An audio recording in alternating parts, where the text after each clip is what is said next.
Yes, the meeting is being recorded. Let me get these questions pulled up and we should be good to go. Ty, how All are right. you? You set? I'm getting there. Okay. Yeah. Yes, burrito and We're going to resume recording all right right. now. All right, so we can just go ahead for time consideration, dive into question one. What does the film have to say about casual racism with American liberals and seemingly progressive people? So one of the things I would say is that it pretty much shows us that everybody that seems for us pretty much not is not necessarily for us because if you think about it, just one prime example when Rose is her name, right? Yeah. When she saved when she is Chris Mm-hmm. when Rose saved Chris from the police officer, right? A lot of people may misconstrue that for allyship. That's pretty much them saying, oh yeah, she intervened so that in a way that kind of makes her an ally because that's what our allies are supposed to do. But a lot of times, I think we should start asking ourselves like exactly why is this person doing that? Because I Yeah. mean, if you think about it later on in the film, it did make sense exactly why she did it. She did it for her own personal cause. So I would definitely say, in a way, it seems like it's silent racism that makes any sense. It's not necessarily the blatant racism, the people rocking Confederate flags. It's the people that appears to be on our side in a way. They're in sort of a disguise, but in a way, they're actually worse than the ones who are blatantly racist. Yeah, and I mean, in a lot of ways, racism is much more salient than we give it credit. I think us only having the one word for it kind of limits what it could look like, more or less, when you really think about it. Like somebody who tells black kids to not sell water on the sidewalk is racist, but also Yep, neo-Nazis are racist. However, we use the same word for them. And that's one of the really sucky things about the English language because we cannot use words to differ in those activities. So when you indict people about things that they do that are racist, that are anti-black, they think you're lumping them in with Adolf Hitler when it's something much less, what's the word? Nebulous, I guess is the word that I like to use, but it's still equally damaging. absolutely. Because okay, if you think about it, if you take all the people in that film and you just base their characters on certain characteristics of today, they seem like everyday everyday Yeah. American. They seem like your next door neighbors and some of your professors, your college professors and everything like that. So you would really see them as we'll see them as some of the good white people, some of the people that we don't have to worry about now. They're our allies, that they pretty much have our backs. But in a way, I think it's much more dangerous. It's Mm-hmm. so dangerous because in a way you let your guard down with them, and like why you letting your guard down with these people? They actually just it's kind of hard to explain how they how they manipulate you, but in a way they actually are much more dangerous than Right. that blatant you know Republican racist Confederate flag waving person that we actually think about. So I just think we don't even think about these people. Well, it's a situation of that the enemy you can't see is much more dangerous than one that you can. And like I think some of these people don't even realize that their internalized values or ideals could be racist in some cases. And I mean, like, do you think anybody who's thinking about purchasing one of the bodies at auction thinks if they're racist? Because I don't think they do. Yeah, seriously, man. And one thing that actually that also gets me, and I'm pretty sure we're going to talk about this later on, is that in a way you demean the black body, but Mm-hmm. you also desire it, if that makes any sense. Yeah, And that is so dangerous to me. yeah. And I think it's an idea about black bodies, their life, and introduction to this continent, not even just the country, was as commodity. And I mean, they're gonna sadly live as that commodity forever and always, because you can't like undo that, if that makes sense. Absolutely. All right, let's move on to question. This is kind of on the same tangent, more or less, but So, what do you think about the way Rose's dad was going on more or less about Hitler and what you call it, like basically to set up the scene, the way that it went. Like Rose's dad pointed out the horror of Hitler's regime, knowing what he was doing, and him and his family do is literally stealing black lives. So what is the film saying and making him outline the fact that Hitler is evil, but also my family literally steals black bodies? Oh, okay. So I think if I had to label it something, first and foremost, I would label it as scientific racism, Mm-hmm. because of course he's a a medical doctor. So in a way, if you think about it, of course, a lot of racism, from the Nazis, of course, the Nazis also, it comes from science, and a lot of them they use this, this science to make it seem as if people, especially black people, but also Jews are genetically inferior. Right. And with with Rose's father, it's so hard to explain, just because you're you're stripping life from one. Give me one.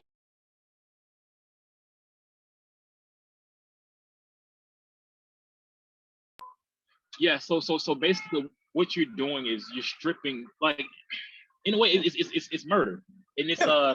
and if you want to think about it, if you want to take it even deeper, it also can be considered genocide. Basically, what they're doing is because you're stripping all these people,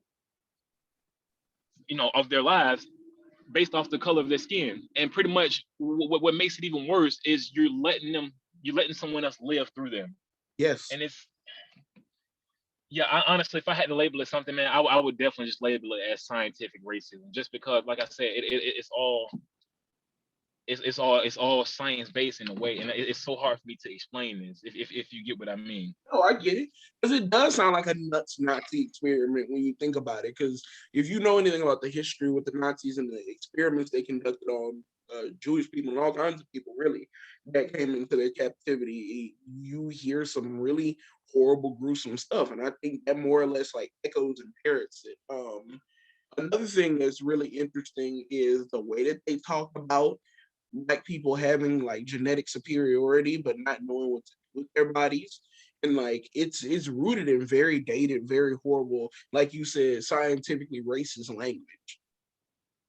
Yep. And I think Adolf Hitler was saying something about how African Americans were genetically inferior to the white man, and this was around the time because, and I think there is some interconnectedness between Jesse Owens, because of course thinking about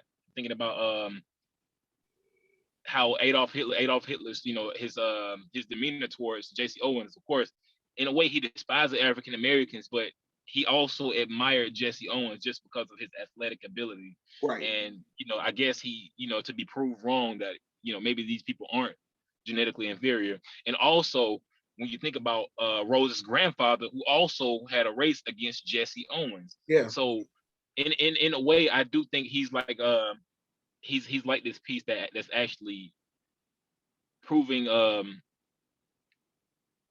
I don't want to say African Americans genetic ability, but pretty much that the myth of this genetic inferiority. Right. Or like the idea that there's a complex of an inferior or what you call it, a superior race even.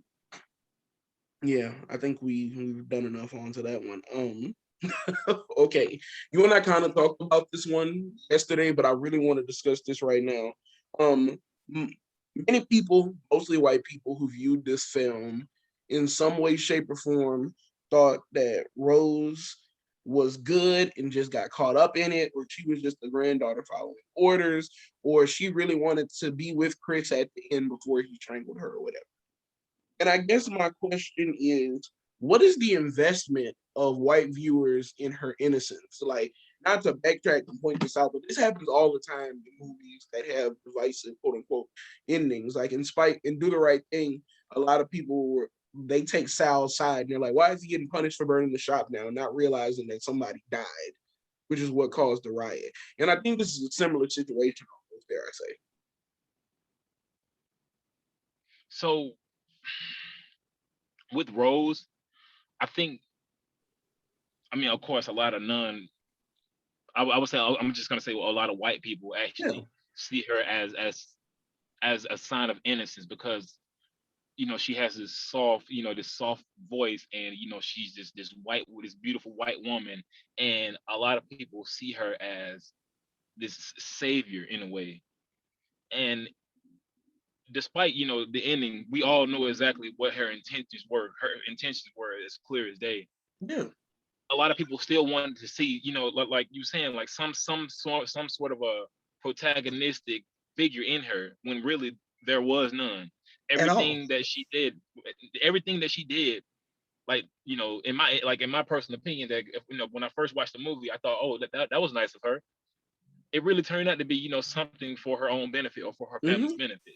It's Yeah. like, oh, I want to stop the police officers, because guess what? I want to save him for my family. So in a way, it's like I really struggle to even find any positives with with Rose throughout the entire film, man. And it's absolutely nuts because she pulled the greatest on-screen heel turn since the Montreal Screwjob. I don't think people was even that shocked seeing that one. And it's crazy. Where like she's fumbling for the keys, and then all of a sudden she's like, "Nah, I got them right here." And like you physically get to see her kind of show her true self in that one, and people still had questions about it. And I think, like you said, it's an investment in purity. It really is, because, and I guess I can just discuss this as a whole. Black America, or America, is segregated still. And this is no secret. Absolutely, The two Americans absolutely. thing is more real now, especially in 2021, than it ever was. But in that moment, white people who don't interact with black people who don't really interact with white people, and people who are in more mingled society saw three different movies. I did not know that Get Out was a horror because I've spent time around quote unquote normal white people. And then I got a consensus from a lot of my black friends. See, told you, white folks like that. I told you white folks is crazy. And then white people were like, oh my God, this social commentary. But I really did not know the movie was supposed to be a horror when I first saw it. I thought it Yeah, was same funny here. at times because I've had a lot Yeah, of those awkward interactions that were played up, but like the fear that it invoked in some people and things like that, it was interesting to see. Leaving the movie theater, talking to my friends, I had a social problems class that I was in afterwards, where we all took like a good, like, the class is 55 minutes. We stayed there 20 minutes after as a class and continued talking about that movie. Because I was just baffled by the fact that people thought that was a horror movie. But I could get where the way that you like grew up, the way that you live currently, can largely shape your perspective on a movie like that on first viewing. yeah, absolutely. So I've been meaning to ask you too. So just a question I wanted to get your opinion on. So Yeah. you remember throughout the movie, right? Chris, he was trying to smoke cigarettes, right? Mm-hmm. Now, of course, they were, especially the mother, she actually despised him smoking cigarettes, and she Yeah. tried to hypnotize, like, pretty much to. Now, would you consider that as, like, because I don't know, maybe this is me overthinking it, but would you consider that as a way of her being able to control the thing, like, I'm trying to find a way to word it, but in a way, her trying to control him in a way, because a lot of people may say, oh, they just don't want him to poison the body that they're going to use, but in a way, I see it as some form of control, because Mm-hmm. also, thinking about the hypnotizing also. Yeah. So would you So consider that as a form of control? 100%. And while she may have hypnotized him under the guise to get him to quit smoking, we all know that that's the mechanism they use to disassociate, for lack of better verbiage, the soul from the body. Because when he goes into the sunken place, like, that's the first time there. And they basically tell him in the video that's where you're going to be forever and ever. Amen. Basically, Yeah. like when they're explaining the coagular process. So 100% that's control. I don't know what that's standing for. I'm sure people much smarter than me understand what like the direct metaphor for the hypnotization, but in and of itself, it's wildly interesting. And also, I think smoking being the thing that she gets him to like quit is interesting because Black communities have been built and destroyed on cigarettes. Like Mm, us being in, middle America ish, we don't really know this, but like tobacco is the king crop over there. The tar absolutely. fields, North Carolina, their mascot is the Tar Heels and like stuff like that.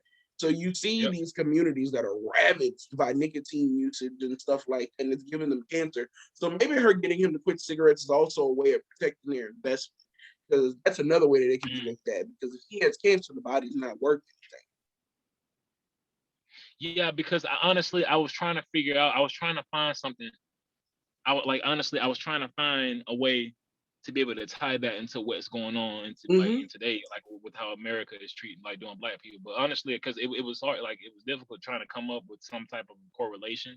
Yeah, Like this is also what they're doing to try to yeah, to try to control people or also protect their investment as well. So I was trying to actually figure out something that actually that I could have used that as symbol, like in a way I could have used that as symbolism, but I couldn't come up with anything. yeah. And I mean, there is an interesting thing there. I don't know if it exists, but there is this idea that Black people, when they assimilate into white culture, they don't resemble the person who they used to be. Like it's kind Mm, of like that person's piloting them, but they're no longer the same one. Like when they saw Lakeith Stanfield's character, I can't remember that man's name to save my life, at the party, and he's seemingly the same dude, but yeah. he talks proper. He dressed like he came out the Vineyard Vine store just now. He's a different individual, and I know that money, quote unquote, whitened. So maybe that's another thing that he was kind of hitting towards. But I mean, that's an awesome question. Another one for you, and if you don't, if you aren't privy to info on this, I happily take the ball on it. But No, we're um, good. how do you think like Jordan Peele's first his personal mixed background as well as him being in an interracial relationship kind of informed how this movie was written? So I think if I would say I think it's exposure because if I recall correctly, he is a child of interracial relationship as well as he has been in interracial relationships as Mm-hmm. well. So in a way, I would actually say it's somewhat of a testament. Yeah, This is him pretty much saying that these are the type of things that actually occur in these relationships because I mean America is moving in a completely different direction compared to where it was yeah, you know 50 60 years ago when some our parents weren't allowed to date outside of their race. But I do think there are still some dangers that actually come with it, and honestly one of the dangers is the ignorance of culture because if you're like I'm just an example. If I start dating a white woman and there are certain things about my personal culture that makes her uncomfortable, in a way that is her kind of creating a genocide because she's trying to wipe out my yeah. culture. This is pretty much who I am. So she's pretty much trying to strip me of my entire identity. So I would definitely say that's kind of like one of the messages that he was actually portraying as well. Like pretty Yeah. much they're trying to take everything from you. Like just because the guy who was at the party, I can't remember his name as well. Pretty much he was unrecognizable. And the thing is like yes, that was his body, but nothing about him was Oh, was recognizable. Like at man, you all. weren't even at all. So he was stripped of his entire identity, man. So I Mhm. would just say, in a way, it's just like a cultural genocide. Yeah, That makes sense. yeah. That's I've never looked at it from that angle before, and that's like really like it's wild to wrap your head around. But I 100% get what you're saying. One way that I really kind of thought about it was Jordan Peele was born in '79. Levin versus Virginia, the court case that got rid of anti-miscegenation laws, allowed interracial marriages and stuff, was only on the books in 1967. You got to think that he was exposed to stuff by being a mixed kid who grew up when he did. That is just unfathomable. And also dating, because the cultural attitudes don't change that quick. Like there's Right. no way. And a lot of us like to think of racism as boy and hangings and all that stuff, but we don't realize it's black people are good in their place. Or yeah, Hmm. you can have as many black friends as you want, you just can't marry a black man.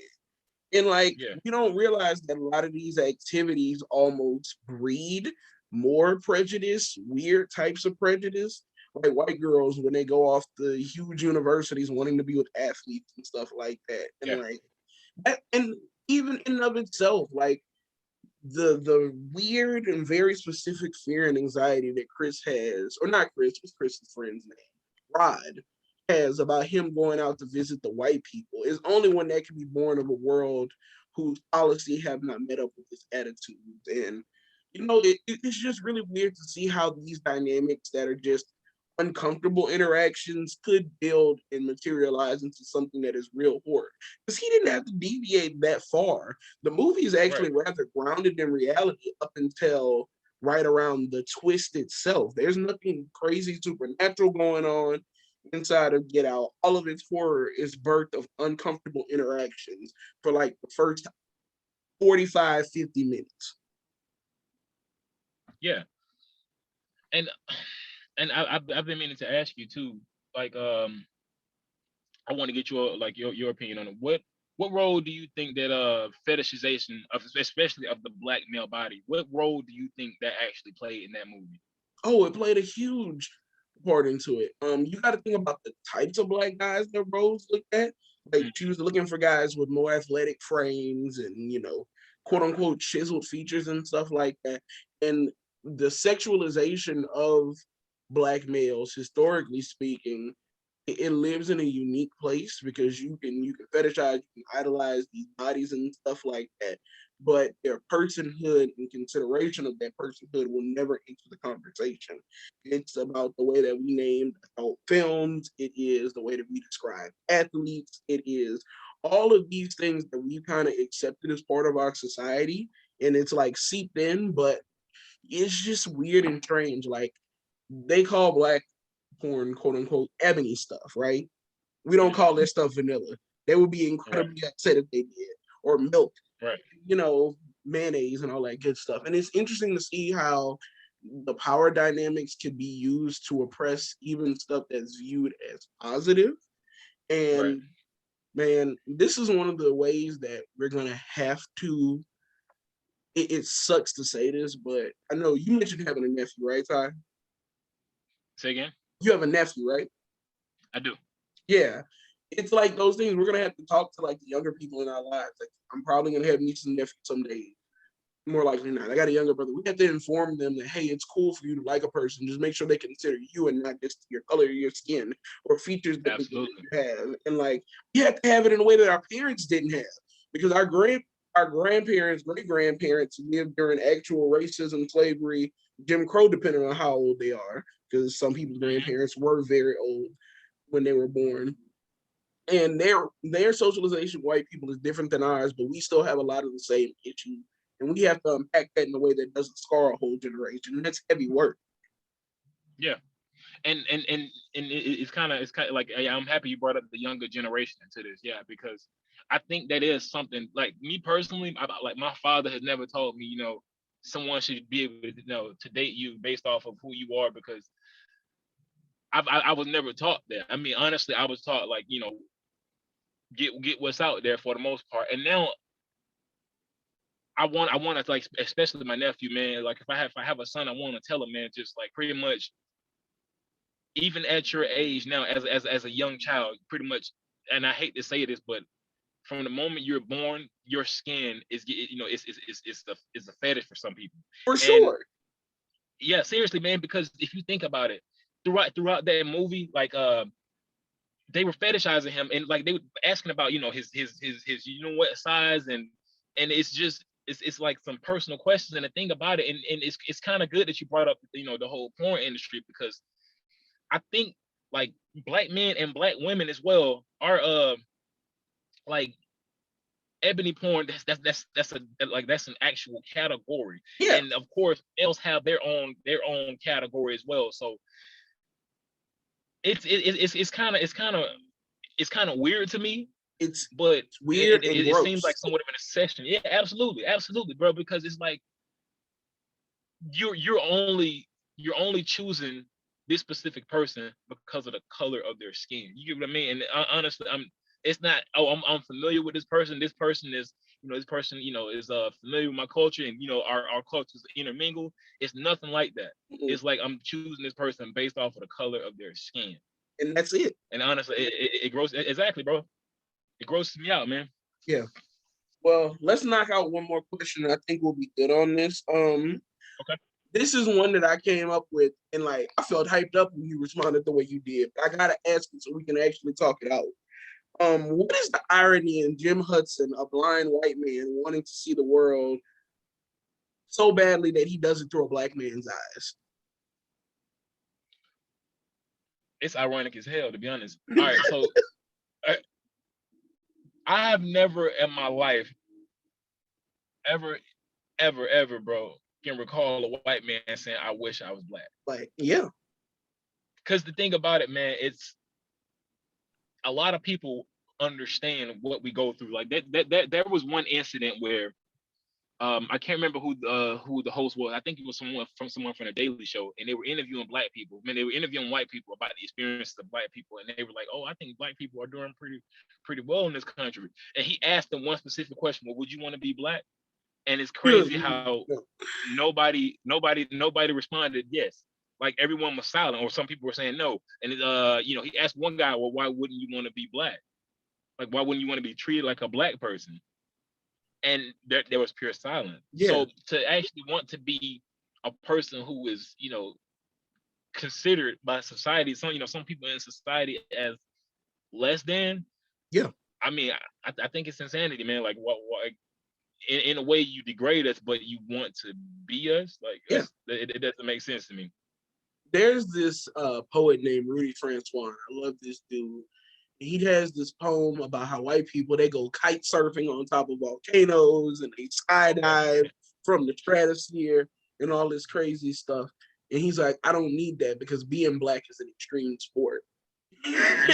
And like, it's wild to think of that, but like the material conditions, the dangers of the environment, sometimes the dangers of the homes that we live in, like the physical homes themselves, the materials that they're built out of, result in these lower qualities of life, and we make the best of it. Black people have for hundreds and hundreds and hundreds of years made the best of the circumstances they've been given. And it's wild to see somebody desire the hardship and strife that comes with black people, because not every black person is born to oppression and disposition. Right. But there's a lot of us who are. And it's interesting Absolutely. to see somebody who would choose the things that we get subjected to. Like, one of the things that I always think about, one of the close figures in my life is a lady named Joanne Bland. She was one of the children who took part in the Children's March with John Lewis. And she talked about how she didn't know what she was marching for. She just knew that there was this freedom thing that she could sit at the counter at the ice cream. Like, that's what that meant to her as a kid. And then she would get knocked out and wake up to her sister bleeding on her. That was the price of freedom back then. And I just don't get how a white man who lived in a world where that was the reality and has seen all the reiterations of the oppression that black people face could legitimately desire that. Like, it's actual subjection to it. And I love being black, but I don't love the stuff that comes with it. You're a man who drives. Bro. Every single day you drive, you got to worry about whether or not you make it home. Because a regular traffic stop for most people can end up in our debts. And it's just wildly interesting, especially in this contemporary moment where George Floyd is happening, where Dante Wright is happening. We saw what happened with Breonna Taylor and all that good stuff. To think somebody could think that black existence is sexy, or being black is in, is what one of the guys said. And maybe some of it is the deviation or bastardization of the verbiage black is beautiful.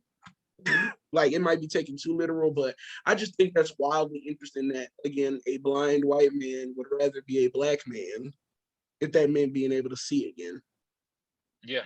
I mean, like, one thing that just blows my mind is, like, out of all the bodies.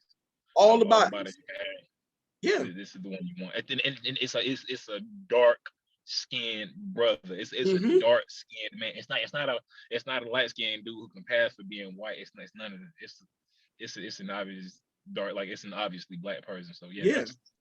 That is. And it's a young black man too. So yeah, you're buying a life, you're taking a life. and willingly telling him, "Oh, but you'll be along for the ride."